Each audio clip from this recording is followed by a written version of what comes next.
Hey everyone, back working on draining this transmission fluid, and look at this. The bit broke off in the drain plug, so I may try to get some, what do you call it, not vice grips, but the locking channel locks. I might be able to grab that, but go ahead and take these 6-pointed Torx off. Looks like the actual wiring needs to come out too. Looks like a O2 sensor and the TCU wire harness going in there. So I get all that out the way.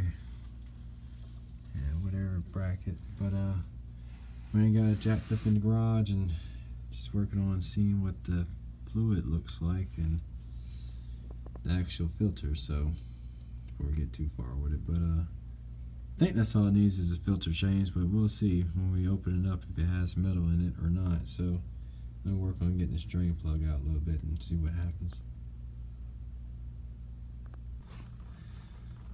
So since the drain plug is stripped out and there's a bit broke off in it, I went ahead and just loosened up, took one screw out the corner and loosened up just like 3 of the screws, and I'm gonna have a slow drip going into it for now until I get a good portion of it out.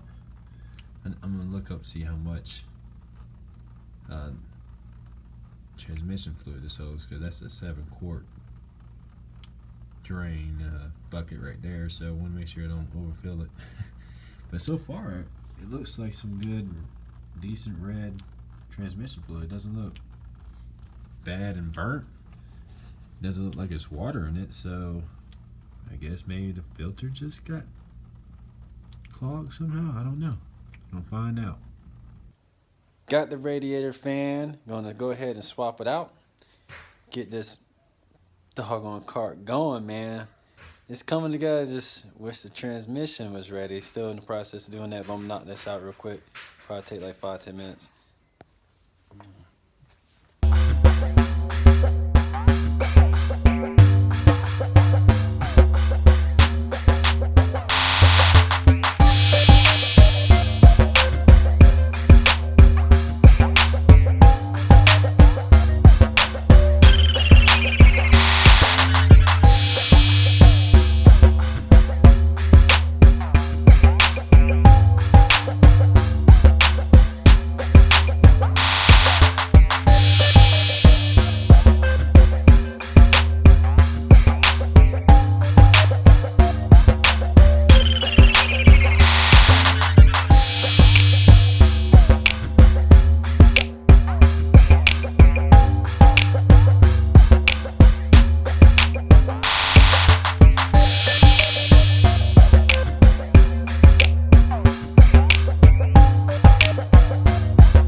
Problem solved.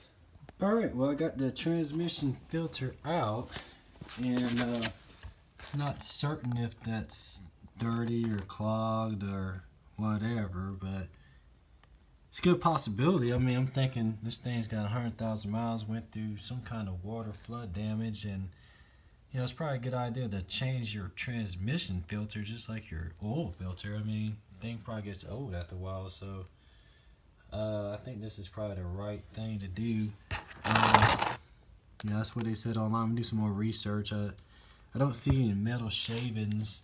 This is an old dirty oil pan right here.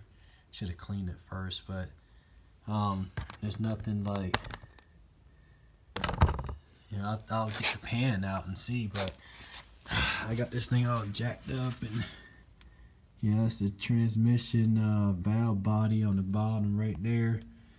Yeah, so I'm gonna let it drip for a little bit, and then I'm gonna pull this oil pan out and check that. That's the main important thing they said, just to make sure there's no metal shavings, but I don't see anything that's sparkling, so got the car all jacked up right now. Jack points. I got jack points in the back, and I just use some concrete blocks to keep it even higher. I mean, I could probably get it higher than what I am right now, but I mean, yeah, for what I'm trying to do, you always got to think, is it cost effective, or makes more sense to get, you know, quick jacks, I guess. I mean, they're probably like $1,000, you know, but you know, right now, I mean, I only spent what, $10 on some blocks, so anyway, not that big a deal. Go ahead, get my trusty old, this one likes to put it out or something. Grab this thing with. Yeah, we're gonna clean out the garage and everything. Get this car going. But, you know, it's a good waste of time, but for what I see, I don't see anything shiny in there right now, so I mean, it looks like it'll be fine. Like I said, as long as you don't see any metal shavings, transmission's still probably good. So it makes me wonder, I guess maybe the filter did get clogged. I'm gonna do some more research, and because it seemed like it was slipping once it got warm, and I drove it for like a whole week, man, so it's kind of weird that I started doing that, you know, but you know, it's probably just good maintenance to do anyway. See y'all later.